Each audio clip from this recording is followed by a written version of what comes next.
21 ही सोडाची ब्याद किंवा हत्येची ब्याद. लाहोरला सॉन्डर्स नावाच्या एका असिस्टंट पोलीस सुपरिटेंडंटला कोणी गोळी घालून मारले आणि ते कृत्य लालाजींच्या हत्येचा सूड म्हणून करण्यात आले असा संशय सर्व जगास येत आहे. ही गोष्ट आता सर्व प्रसिद्ध झालेलीच आहे. लालाजींवर सायमनच्या बहिष्कार प्रदर्शक मिरवणुकीत जो अत्याचारी मार पोलिसांकडून पडला त्या प्रसंगी सॉन्डर्स हा तिथे अधिकारी म्हणून उपस्थित होता आणि अर्थातच त्या दंगलीत त्याचाही हात होता. ही गोष्ट अनेक पत्रांतून प्रसिद्ध झालेली आहे. लालाजींनी स्वतः हाती छडी देखील घेतली नव्हती.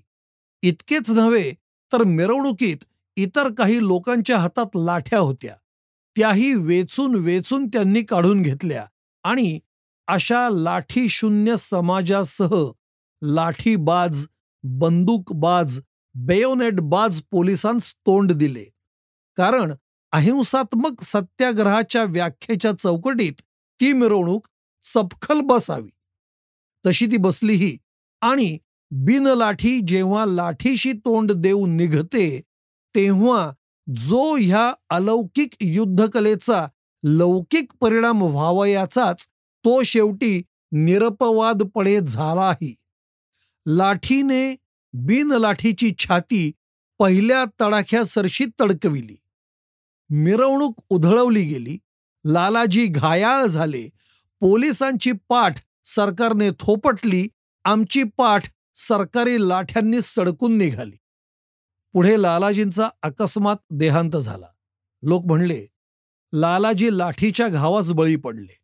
सरकार म्हणले नाही, आणि पडले असले तरी शांतता आणि निर्बंध तोडू पाहणाऱ्यांचा बंदोबस्त करीत असता तसे झाले तर तो आमचा दोष नाही. लोकांनी लालाजींच्या प्रेताची प्रचंड मिरवणूक काढली.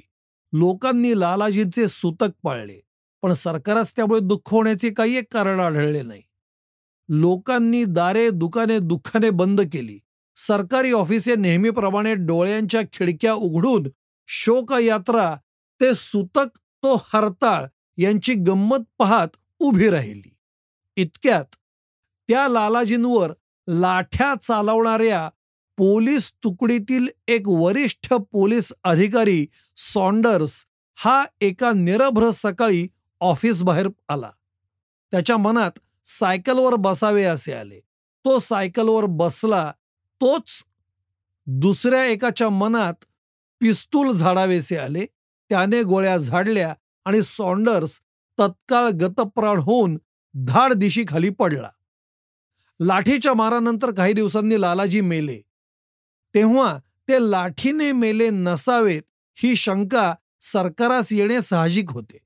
पण गोळी लागताच सॉन्डर्स मेला तेव्हा तो गोळीनेच मेला हे निशंक होते, म्हणून सरकारास तत्काळ दुःख झाले. अशा वेळी कोणाही सहृदय मनुष्यास दुःख होतेच आणि सरकार सहृदय आहेच. लालाजी मेले तेव्हा लोकांनी त्यांची शोकयात्रा काढली, पण सॉन्डर्स मेले तेव्हा शोकयात्रा काढण्याचा प्रसंग स्वतः सरकारवरच आला.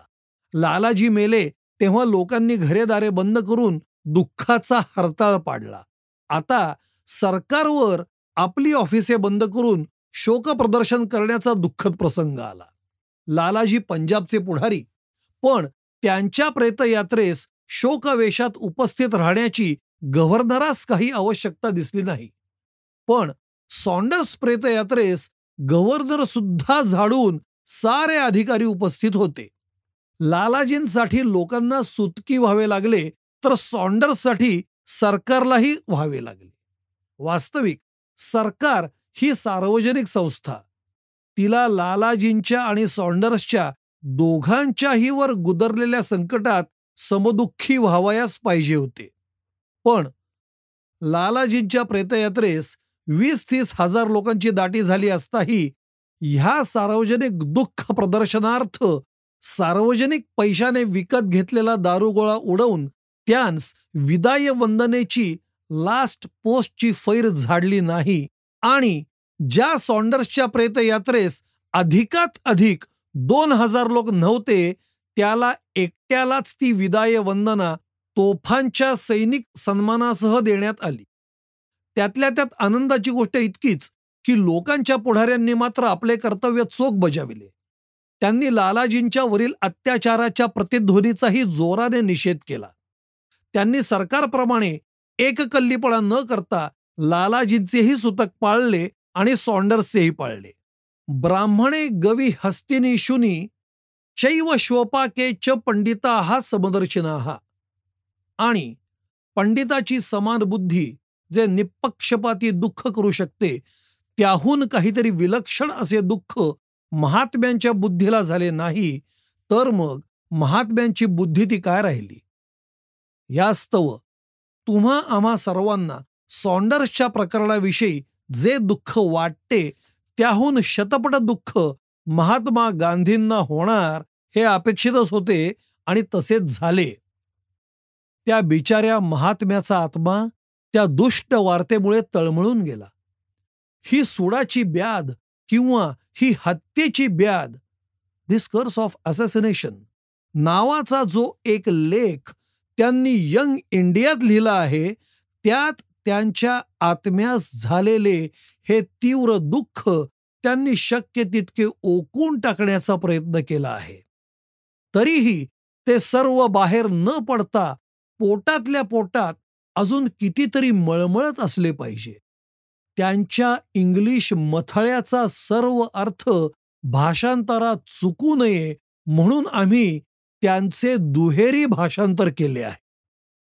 महात्माजींच्या सॉन्डर्सच्या हत्येविषयी झालेल्या तीव्र दुःखाची जर कोणास कल्पना करावयाची असेल, तर ती या एका गोष्टीने देखील स्पष्ट होईल की स्वामी श्रद्धानंदांच्या वेळेस देखील हत्येच्या ब्याधीची इतकी चीड त्यांच्या लेखातून प्रकट झाली नव्हती. 6 मारले गेले, पशुसारखा त्यांचा देह बडवून चुरडला गेला, पण गांधीजींच्या स्थितप्रज्ञतेची एकही किंकाळी त्यावेळी कोणास ऐकू आली नाही. मलबारच्या हत्याकांडाचे हलाहल देखील ब्र न काढता त्या स्थितप्रज्ञतेने पचवून टाकिले. एका अश्रूने देखील यंग इंडियाचे पान भिजू दिले नाही. पण ती स्थितप्रज्ञता सॉन्डर्सच्या हत्येची बातमी ऐकताच आम्हा प्राकृत जनांपेक्षाही विवल होऊन दुःखाश्रूत बुडून गेली. इतके ते कृत्य दुष्टपणाचे होते, काय सांगावे. या दुःखाच्या उद्रेकासरशी महात्माजींना या शोचनीय घटनेतील इतरांस न दिसलेली अनेक हृद्गते व्यक्त झाली आहेत. कोणाच्याही ध्यानात न आलेली पहिली महत्वाची गोष्ट जी महात्माजींनी ह्या लेखाच्या पहिल्या वाक्यात सांगून टाकली, ती ही की ते कृत्य अत्यंत भ्याडपणाचे होते. It was a dastardly act. होते का? यापूर्वी कोणाच्या ध्यानात आले हे? हिंदू पत्रे तर काय, हिंदुस्ती, पण मुसलमानी पत्रातून बऱ्याच वाईट धाडसी कृत्यांविषयी यथेच्छ अनुभव असणाऱ्या मुसलमानी लोकांनीही त्या कृत्यात जे निधडे साहस दिसून आले ते पाहून तोंडात बोट घातले होते. फार काय, इंग्रजी पत्रांनी देखील ज्या उग्र आणि कठोर अविचल धैर्याने तो तरुण हे भयंकर कृत्य करून पाठलागाची लांडगे तोड होत असता खिशात हात घालून गंभीरपणे निघून गेला, त्याचा उल्लेख केल्या वाचून राहिली नाहीत. या घटनेस तुम्ही आम्ही सर्वांनी कोणी शोचनीय म्हणून म्हटले, कोणी निंद्य म्हणून म्हटले, कोणी आततायी म्हणून म्हणले, पण त्यात साहसाचा, धैर्याचा लवलेशही नव्हता. इतकेच नव्हे तर ते कृत्य अगदी भ्याडपणाचे होते आणि ते करणारा तो कोणी भागुबाईच होता. ही गोष्ट इंग्रजी पत्रांच्याही ध्यानात आली नाही. पण गांधींनी कसे ओळखले? डास्टर्डली. दुसरे काय? कोणी म्हणतील गांधीजींना अत्याचाराच्या म्हणून वाटणाऱ्या कृत्यात धैर्य असूच शकत नाही असं वाटत असावं. अत्याचारास आतताईपणा आणि धाडस ह्या निरनिराळ्या बाजू असू शकतात हे गांधीजींस कळत नसल्यामुळे त्यांनी त्यास भ्याड म्हणले आणि धैर्य, साहस, शौर्य इत्यादी गुण ज्यांच्या नित्य परिचयाचे आहेत त्या इंग्रजांसच त्यांनी चटकन पारख झाली. पण धाडस कसे ओळखावे हे गांधीजींना समजत नाही असे समजणे हा त्यांचा अपमान करणे आहे. कारण मलबारमध्ये जेव्हा मोपल्यांनी अत्याचारांची दंगल उडवून दिली आणि सूड म्हणून नव्हे तर धर्म म्हणून निरुपद्रव्यांनाही उपद्रव दिला, तेव्हा त्या अत्याचाराकडेही दुर्लक्ष करणे इतके त्यांच्या धाडसाने आणि शौर्याने गांधीजींस विमोहित केले होते. याच यंग इंडियामध्ये त्यांनी त्या मोपल्यांस माय ब्रेव मोपला ब्रदर्स म्हणून उलट गौरविलेलेच होते. तेव्हा गांधीजींना ब्रेव कोणाला म्हणावे हे चांगले कळते, पण तरीही ते मोपल्यांसच शूर म्हणतात. अर्थात अत्याचारी मोपलेच शूर आहेत आणि हा सॉन्डर्सला मारणारा अत्याचारीच कोणी भागूबाई आहे. डास्टर्डली. दुसरं काय? असंही म्हणता येत नाही की गांधीजी अत्याचाराविषयीच्या क्रोधाने असे काहीतरी लिहून गेले. कारण श्रद्धानंदांच्या हत्येमुळे सर्व हिंदू समाज क्रुद्ध झाला असताही ह्या हिंदू महात्म्याने शांत वृत्ती ठेवून त्या हत्याऱ्यास भाई अब्दुल रशीद म्हणून संबोधिले आणि हिंदूंना सांगितले की त्याची फाशी रद्द करण्याचा हट्ट धरा. हिंदू श्रद्धानंद मारले गेले असता इतके निर्विकार राहणारे गृहस्थ इंग्लिश सॉन्डर्स मारला जाताच जे बोलले ते विचारानेच बोलले असले पाहिजेत. डॅस्टर्डली. अगदी असेच. बरे, हा लेख त्यांच्यासाठी कोणी उपसंपादकाने खरडला असेही दिसत नाही. कारण त्यांच्या वाचून कोणालाही न साधणारी वदतो व्याघाताची मुद्रा त्या लेखास त्यांच्या इतर लेखांप्रमाणेच ढळढळीतपणे भूषवित आहे. कारण त्या कृत्यास डॅस्टर्डली भागूबाईपणाचे कृत्य म्हणून ते लगेच पुढे सांगतात की अशा कृत्यास जी लोकांची गुप्त सहानुभूती मिळते ती त्या कृत्यात जे निधडे धाडस प्रकट होते त्यामुळे मिळते. पाश्चात्य लोकातील लुटारू, चाचे, दरोडेखोर यांची धाडसाची कृत्ये वाचण्याची चटक आम्हासही लागल्यामुळे जिथे कुठे धाडस आणि निधडे शौर्य दिसेल तिथे तिथे त्याचा हेतू काय इकडे न पाहता आम्ही चटकन त्यांची वीरपुरुषाप्रमाणेच मान्यता करतो. ही सवय चांगली नाही. लोकांमध्ये सॉन्डर्सला ठार करणाऱ्याच्या धाडसामुळेच अशा कृत्याविषयी सहानुभूती आणि गुप्त आदर उत्पन्न होत आहे याचे हे तात्विक कारण म्हणून गांधीजींनी दिले आहे. अर्थात त्या भागूबाईपणच्या कृत्यात निधडे धाडस होते असा त्यांच्या लेखाचा मथितार्थ निघतो. आहे की नाही वदतो व्याघाताचे हे उत्कृष्ट उदाहरण. भ्याडपणाचे कृत्यात निधडे धाडस प्रकट होते. निधडे धाडस हा भागूबाईपणा. डॅस्टर्डली. दुसरं काय? परंतु नुसत्या धाडसाने मोहून झाल्याची चटक लोकांस लागली म्हणावे तर ज्या युरोपियन चाचे, लुटारू, दरोडेखोर यांची उदाहरणे गांधीजींनी संकेतली आहेत त्यांपैकी एकाचेही नाव कोणाच्या तोंडी आलेले आढळत नाही. फार तर काय, परंतु हिंदुस्थानातील तुरुंगातूनही एकेकाने 10 सशस्त्र दरोडे मारलेले अधम भरलेले असतात. पण त्यांची चित्रे लोकांच्या भिंतींवर काही आढळत नाहीत.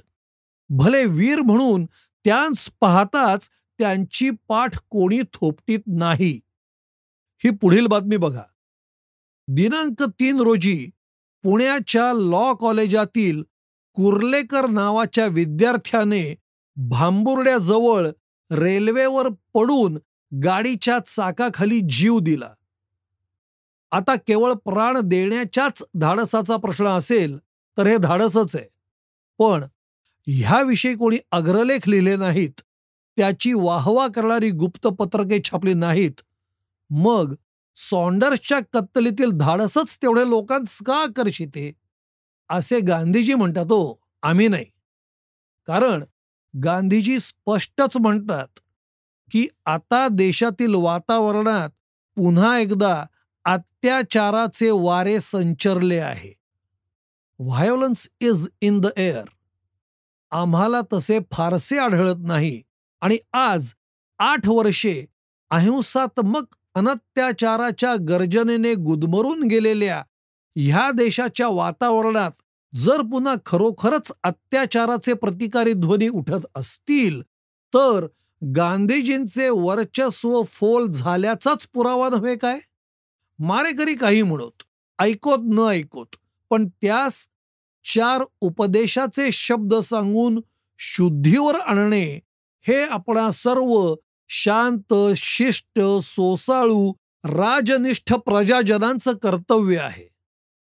आपणास तो उपदेश देण्याचा अधिकार नसेल तर दुसऱ्या कोणास असणार?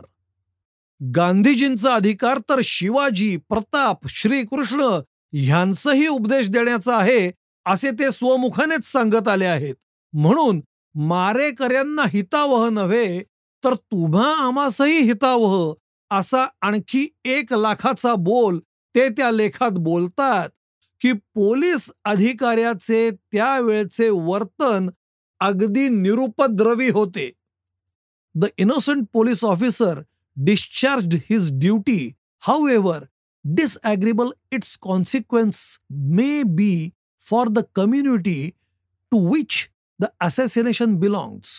ज्या समाजात तो मारेकरी निपजला त्या समाजाला न पटणारे परिणाम जरी त्या पोलीस ऑफिसरच्या कृत्याने घडले असले तरी देखील त्या निरुपद्रवी पोलिसांचे ते वर्तन हे त्याचे कर्तव्यच होते. कळले ना आता सर्वांना?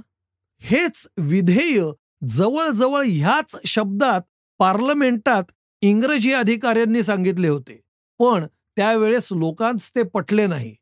पोलिसांनी त्या प्रसंगी अत्याचाराचे वर्तन केले असेच बहुतेक पत्रकर्तेही म्हणत. मारेकऱ्यांची तर गोष्टच निराळी. ते लोक गांधीजींच्या त्यांचे ते कर्तव्यच होते, मग परकीयांस त्याचा परिणाम कितीही अप्रिय वाटो ह्या वाक्यातील हाच न्याय स्वतःचेही समर्थन करण्यास उपयोजिल्या वाचून राहणार नाही. पण आपणा अमारेकरी शिष्टांनी तरी आता त्या लाहोरच्या निरुपद्रवी कर्तव्यरत पोलिसांविषयी आपली कल्पना बदलली पाहिजे. गांधीजींच्या लेखाचा अर्थ ध्यानात धरला पाहिजे. डॅस्टर्डली या एकाच शब्दात ते सर्व काही येते. परंतु तरीही एक विधेय मात्र त्या लेखाच्या सारांशाहूनही निराळे उल्लेखिलेच पाहिजे, इतके ते विशिष्ट महत्वाचे आहे. माणसाचा काय दोष? हा पद्धतीचा दोष आहे. Whatever the assistant superintendent did was done in obedience to instructions. No one person can be held wholly responsible for the assault and the aftermath. The fault is that of the government system. What requires mending is not men but the system. लालाजींवर झालेल्या आघातांचा दोष कोणाही एका माणसावर लादता येत नाही. त्या police सुपरिंटेंडंटनी जे केले ते त्याचे कर्तव्यच होते. त्याचा काय दोष? दोष राज्य पद्धतीचा आहे. माणसांची सुधारणे करणे आवश्यक नसून ती पद्धत सुधारली पाहिजे. पाहिलेत नाही सारासार विचारणा किती सूक्ष्म आणि तरीही किती स्थूल आहे, आणि ती आठवली तरी कशी अगदी वेळेवर. हो, अगदी वेळेवर. कारण ओडवायर आणि डायर यांच्या वर्तनाविषयीच्या चौकशी मंडळात गांधीजींना ह्या महान सिद्धांतांचा किंचित विसर पडलेला दिसला, तसा आता पडला नाही. ओडवायर आणि डायर ह्यांना गांधींनी दोष दिला आहे. मेण मऊ का होईना पण त्यांना शिक्षा त्यांनी सांगितली होती आणि ओडवायर डायर ही माणसे होती असा सर्वसाधारण समज आहे. पण दोष माणसांचा नाही, पद्धतीचा आहे. ह्या महान तत्वाचा महात्म्याला त्यावेळी विसर पडला. वास्तविक डायरांनी वरिष्ठांचेच हुकूम पाळले म्हणून तो निर्दोष ठरावा. तथापि वरिष्ठांचे हुकूम पाळणे म्हणजे कनिष्ठ माणसे निर्दोषी, पण ते वरिष्ठ तरी माणसेच ना. म्हणून माणसाचा दोष नाही, राजपद्धतीचा दोष आहे. हे महान तत्व त्यावेळी महात्माजींना देखील झटकन न कळणे साहजिक होते. पण आता शेवटी ते आठवले. वेळच तशी आली. आता तरी सर्वांनी समजावे की हे कृत्य डेस्ट्रॅडली आहे. दुसरं काय, माणसांचा काय दोष, ती राज्यपद्धत सुधारा हे तत्व आजच आठवले हेही एका परी बरे झाले. नाहीतर त्या गोपीनाथ सहाच्या वेळेलाच गांधीजी अंतिमोत्तर म्हणजेच अल्टिमेटम धाडते की गव्हर्नर साहेब, माणसांचा काय दोष, द्या त्या सहाला सोडून आणि चढवा त्या क्रांतिकारक पद्धतीला फाशी. असे एखादे अंतिमोत्तर म्हणजेच अल्टिमेटम गांधीजी धाडते तर गव्हर्नर जनरललाही ते ऐकावेच लागते. गांधीजींच्या अंतिमोत्तरांना म्हणजेच अल्टिमेटम्सना गव्हर्नर जनरल कसे चळचळ कापतात हे त्या प्रख्यात एकवार्षिक स्वराज्य युद्धाचे वेळी प्रत्ययास आलेलेच आहे.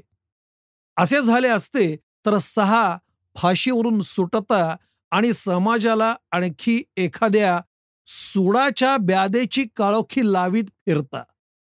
आता सॉन्डर्सचा मारेकरी जर क्वचित फाशीबिशी चढू लागला तर मात्र माणसाचा काय दोष, त्याला फाशी देणे म्हणजे ही हत्येच्या ब्यादीची वीण वाढविणे आहे. असला एखादा अर्ज गांधीजी करतात की काय एवढी भीती. माणसांना कोणत्याही प्रकारे उत्तरदायी न धरता केवळ पद्धतीस काय ते शासन करण्याची ही कुशाग्र क्लुप्ती जर माणसे व्यवहारात आणू शकतील तर सत्ययुग आजच उदयाला येईल. मनुष्य मनुष्याचे शत्रुत्व सोडून देईल. चोर पकडला जाताच त्यास गौरवाने निर्दोष म्हणून मुक्त करण्यात येऊन त्याची ती चोरी तेवढी तुरुंगात टाकण्यात येईल. बिचारा सॉन्डर्स, हा महान शोध जर तो जिवंत असता लागता तर तो किंवा त्याचे साथी देखील लालाजींच्या छातीपोटावर लाठीचे तडाखे न मारता मनुष्य म्हणून त्यास सोडून त्यांचे भोवतालच्या पोकळ वातावरणात दडून बसलेल्या त्या अमूर्त सत्याग्रहाच्या पद्धतीच्या पाठीवरच लाठीचे तडाखे लगावत. लखनौला सरकारी घोडेस्वार ती अनैर्बंधक म्हणजेच इल्लिगल किंवा बेकायदेशीर मिरवणूक मोडण्यासाठी तिच्यामधील मनुष्यांना उधळून न लावता त्यांच्यातील ती मिरवणूक तेवढी निवडून काढून तिच्यावरच घोडे घालते. घोडे चालले नसते तर त्यांना चाबूक न लगावता त्यांच्यातील शिथिलतेला तेवढे चाबूक लगावते. कारण जसा मनुष्याचा दोष नसून ज्या पद्धतीचा तो अंगीकारतो तिचा दोष आहे, तसाच मंदपणा हा घोड्यांचा दोष नसून त्यांच्यातील शिथिलतेचा दोष आहे.